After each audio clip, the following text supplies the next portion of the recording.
Hello, my dear friends. I am Jyotirvid Pawan Kumar. Friends, in this video, I would like to draw your attention to something which is very important for every person. And on this topic, I will give you some suggestions, some important points which will greatly help you. I am talking about our brain. See, these days nearly everyone knows about computers, broadly speaking, right? See, in a computer, there is a microprocessor, CPU, Central Processing Unit, which is the main brain of a computer. Now, if there is any minor fault somewhere in some other peripheral things or some electronics other than the CPU, that may be possible to repair it. But if the CPU goes, then what is left? Nothing, because that is the main thing. In the same way, our brain is our microprocessor, and it is much more complicated than the CPU used in computers, right? It is a delicate thing, and the great Tibetan Lama has named it as electromechanical chemical device. See, wonderful definition. Electromechanical chemical device. There are neurons in large number, and the neurons communicate with each other by spraying chemicals, and there is electrical activity inside the neurons. And the flesh, when you operate on it, it is mechanical flesh. Now, in this video, I'm not going in detail in different aspects of brain, right? But some important points, because especially these days full of tension, stress, we need to look after our brain. That is very important. Otherwise, it leads to many problems, sophisticated medical problems, and most of them are not treatable if they go out of hand, like depression, right? Now, basically you need to understand that our brain, whatever is there in our skull, has three different distinct parts based upon the activity, what they do. One is the thinking brain, cognitive, you are thinking, and the other is emotional brain. Now, thinking brain, when you think, right? Your intellect. But what is emotional brain? Emotional brain, like if you are in dark and there is a rope lying there and you mistake it as a snake, then if it happens first time, you may jump. Now that emotional brain is making you to jump without thinking, without any thought. Because in danger, if you have to think, decide to get aside from dangerous situation, and it may be too late. So emotional brain doesn't allow you to think, but in certain situations it brings in the activity, makes you jump or run away, right? And the thinking brain is reason based. It will reason it out whether you need to jump or not. And there is a third part of the brain, which is reptilian brain, which takes care of the breathing and so on. Now here we are concerned about the thinking brain and the emotional brain. There has to be a balance between these two. And if this balance goes out, then it gives rise to anxiety, depression, and so many things. Then what happens? In certain situations, you go into fear or you go into depression or anxiety, because the balance between your thinking brain and your emotional brain is not right. So it is so important. That is why so many people suffer mental problems. Anxiety is very common. Depression also these days very common. Even young people, not only old people, young people go into depression. So this balance you must know. Until you know it, you won't take care of it. So this balance between your thinking brain and your emotional brain is of utmost importance to keep you mentally in a perfect healthy state. Now what are the things which help you? The main thing which helps keeping this balance in good state, balance between your thinking brain and emotional brain, is breathing. Yes, breathing. We are not talking about drugs. We don't need drugs.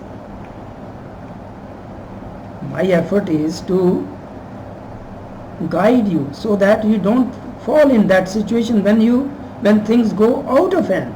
See, when things go out of hand, you are in deep depression or sadness or something, then of course you have to resort to medical care, medicines, drugs. But here we are trying to educate you, tell you, guide you, so that you can avoid, keep your brain fresh and healthy. It is so important. Breathing helps to maintain that balance. And when I am talking about breathing, just follow the recommended ancient breathing exercises. Because what happens, if you are doing some deep breathing too much, then hyperventilation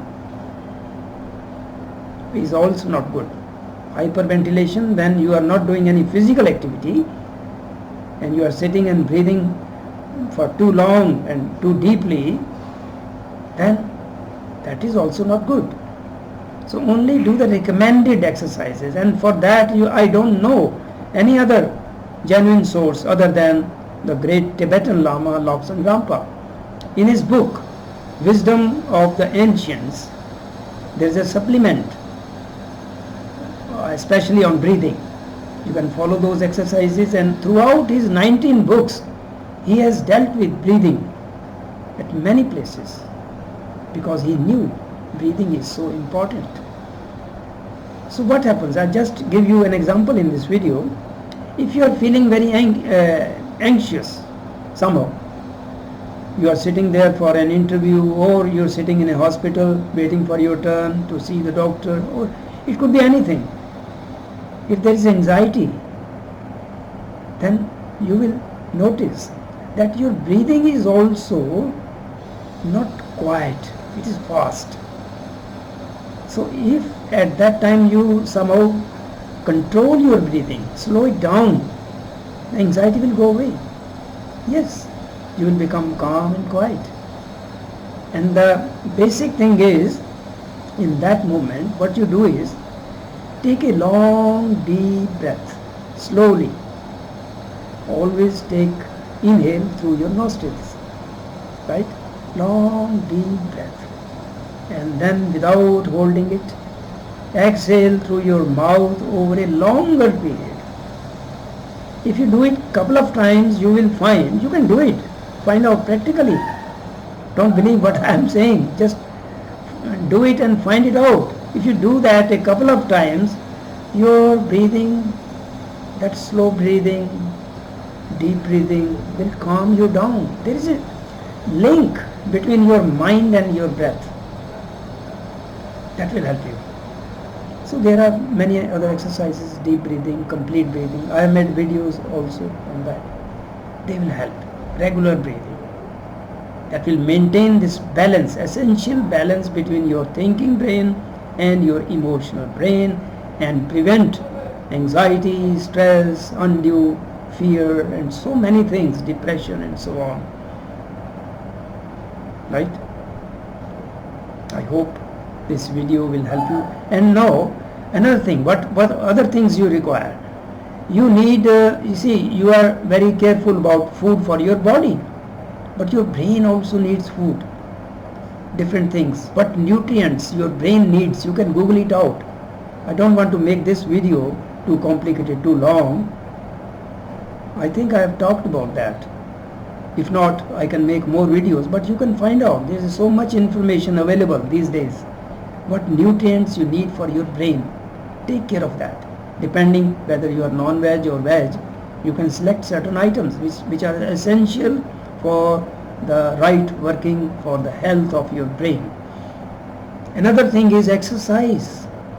For your body, you can go out for a walk or you can do other exercises, but for your brain, it needs activity. Right? Use your brain. Solve some puzzles. Learning is a great exercise to keep your brain healthy. Keep your brain healthy and young. If your brain is healthy and young, you will never become old. Yes, bodily, physical body, it may look old, but inside it is your mind, your brain, which will keep you ever strong, healthy, self-reliant and happy. Right? So for your brain you need some activity. Learning something, you don't have to be proficient in that, but learning, when you put your brain for learning something new, it could be anything. Right? Then your brain will have its proper exercise. So what you need is breathing, to have a good balance between your thinking brain and your emotional brain, which will prevent a lot of troubles you may face. And you need nutrients for your brain, you need exercise, and the best exercise is learning, learning. Put your brain to some job, some work, even if you are retired, right? You can do that. I hope this video will help you greatly, because it is so important. Learn these things and teach your children as well.